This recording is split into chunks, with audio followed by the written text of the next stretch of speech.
Hey folks, all doing? Hero of None here with your Mundus Minute on April 9th, 2021. ESO News, Lecture Merchant, and Golden Merchant stuff all in a few minutes.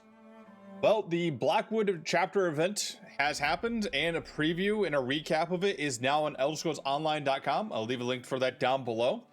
Just to note, the Blackwood chapter is set to release on June 1st on PC and Mac, and June 8th for Xbox and PlayStation.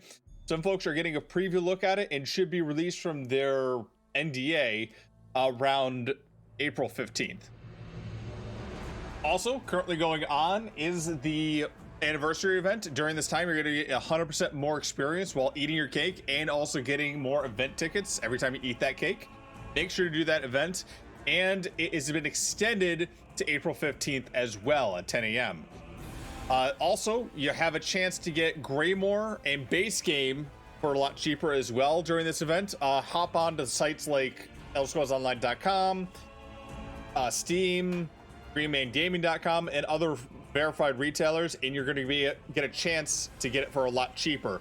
Now, just a note as well, if you buy the base game plus Greymore, that's going to give you all the other chapters. If you buy just Greymore as the upgrade, that's only going to give you the Greymore chapter.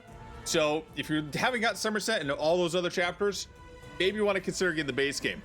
If you are looking forward to getting the Blackwood and also want to capture all those other previous chapters, you can buy Blackwood with the base game, not the upgrade, and get all those previous chapters as well.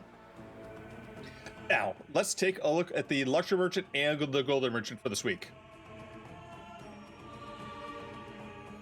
So, on the Luxury Merchant this week, we got a bunch of Alinor trees.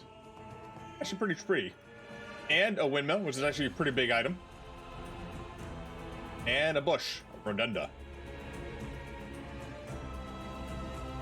On the Golden Merchant, you have Fjord's Ring for 150.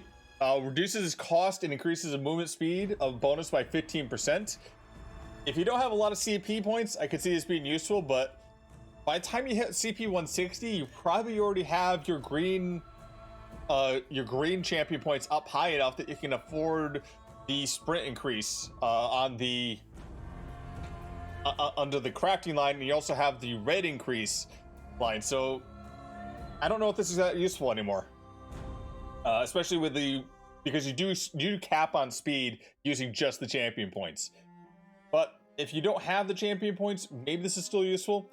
For a gold version, though, I probably wouldn't say it'd be that useful. Probably better off just farming inside that zone. For another 150k, you can also get Ring of the Hatchling Shell, which at the 5-piece will gain you damage shield equal to 20% of your max health for 15 seconds every 15 seconds. I would probably say this isn't that great either. Probably go with Imperium instead. Reason I say that is every time you get damaged, that gives you a damage shield and the rest of your party a damage shield, a much better buy. You can get this out of Shadowfen if you really want it. Ring of Nicholas, 5-piece bonus. When you block a spell projectile, you have 25% chance to reflect the spell back to the enemy. I know some PvPers have made builds on this. I don't know if they're still meta. If you're interested, go ahead and grab it. And also for 250, Thunderflame Ring, which you can get out of City of Ash. When you deal damage to a fully charged heavy attack, you deal an additional 12,500 flame damage for 10 seconds and apply minor breach to enemy, reducing their physical and spell resistance by 2,974. Probably would say this isn't that great, given most times you use a fully charged heavy attack would be with a lightning or restoration staff. Really up to you if you want to use it. I'd probably say skip this one though. And then for 100k, Domahas's Shoulders or Malifernal Shoulders. Both are good, but they're shoulders. Just go gamble the keys.